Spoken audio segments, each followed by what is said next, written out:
Hey guys, and welcome back to this channel. In this video, I'll be showing you guys how you can translate videos on TikTok. So as you can see, the subtitle here is in Indonesian, and I want to change the subtitle to English. You can do that.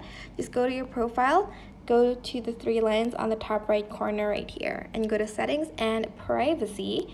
Then you are going to select language under content and display. Under translation language, enable always show translations, and the translation language is set to English for mine. And then if I go back to the video, as you can see, the text is now in English because I enabled the translation. So yeah, that is it. I hope this tutorial was helpful for you guys. Don't forget to like, comment, share, and also subscribe to this channel if you haven't done that already. If you have any questions, just leave it in the comment section down below, and I will try my best to answer them all for you guys.